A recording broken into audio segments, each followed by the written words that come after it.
All right, so thanks for joining me for part 2 of how to search for or search through a finding aid to find primary source and archival materials in the finding aid.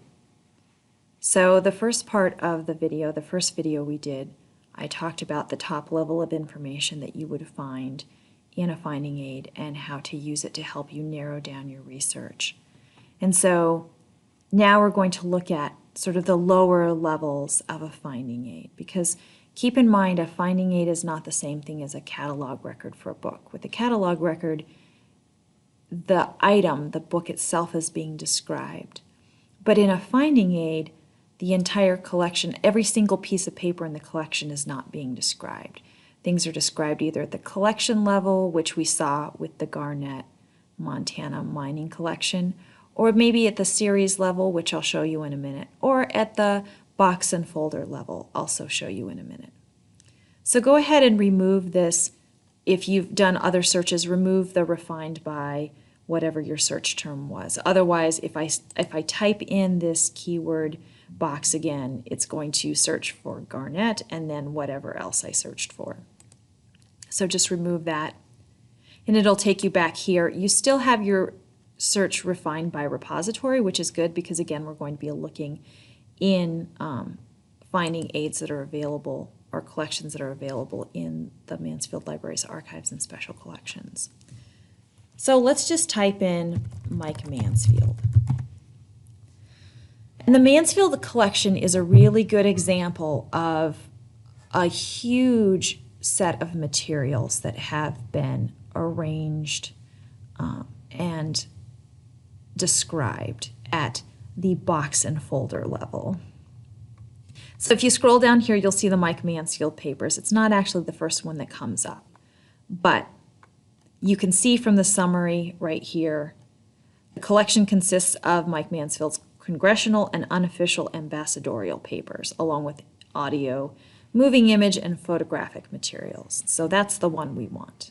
We're going to click on the title. And this is a large collection. So you see right up here, my computer is working to load the entire thing. It's a large collection.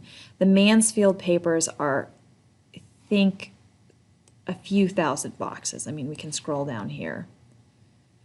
There are just a lot, and these are all photos, so it's kind of hard.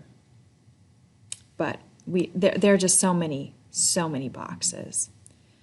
So we've got our collection level description up here. We've got our title. We have our inclusive dates. Now you'll see here that 1903 to 2001, those are actually Mike Mansfield's birth and death dates. But up here, remember, this date range is the date of the materials.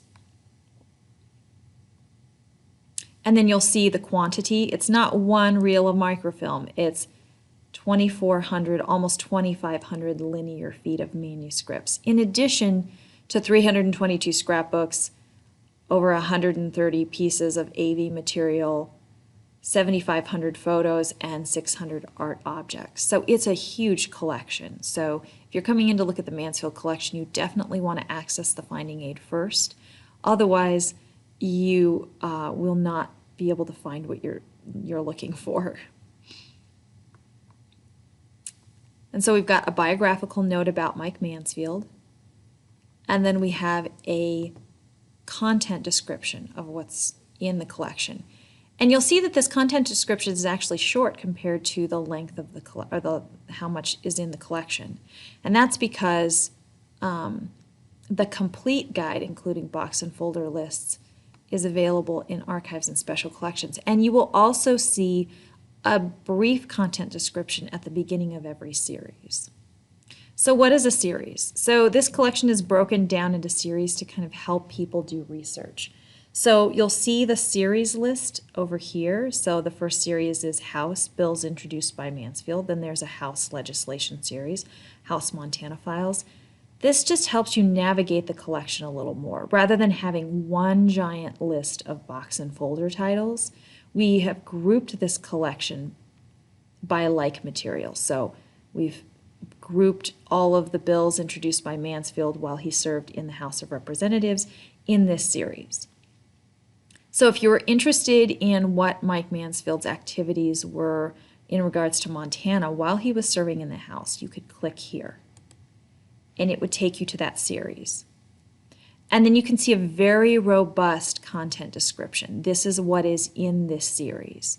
Things about the West Yellowstone Airport, Montana Wool Growers Association, newsletters and policy directives, so there's a lot. So again, when you were first looking at the collection description to determine if this was a collection you wanted to look at, when you move down to the series, you want to check out the series, content description, and date range to see if this is the material I'm looking for or the information I'm looking for. Is it in this series, or do I need to look through the series list to see where it's more likely to be found? There's also an arrangement note, which is really, really useful. The folders are organized neither alphabetically nor chronologically. Folder titles are the best guide to the materials in the series. So now you can scroll through and see if there are things there related to your topic. So if you were looking for veterinary research hospital, oh hey, there you go, you found something. WPA projects, the Hamilton, Montana dehydration plant. There's information about the apple and potato warehouse in Missoula. So you could narrow down before you come in and go, okay, I'm interested in this apple and potato warehouse. That's what I'm researching.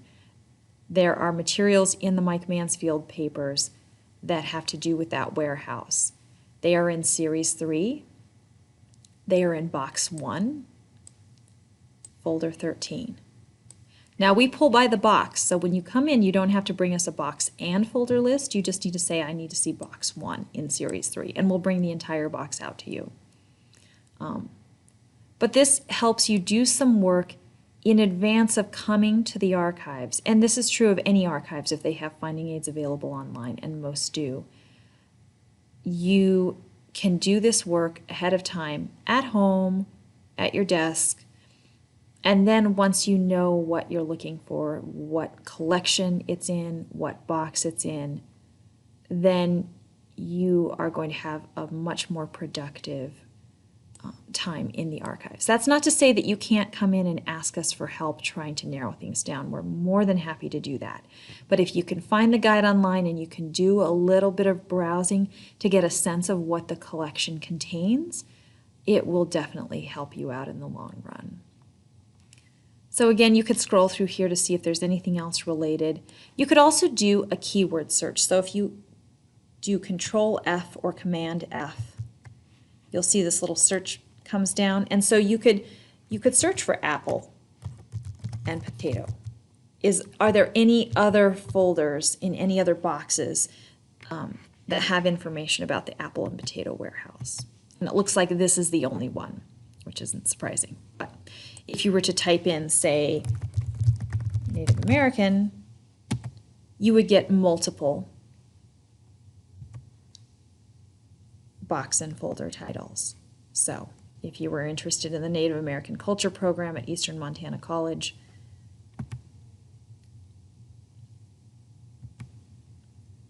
three unknown Native American chiefs in a train station. So, and these are photos, which if you were interested in the Mansfield photos, you could scroll down through here until you found the photographs.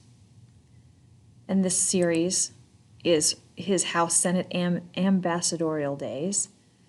And then you could read the content description and get a sense of the kinds of photos that would be in here. So they're not going to be a lot of early family photos. It's going to be mostly photos of him and his wife while he was serving in the House, the Senate, and then as ambassador.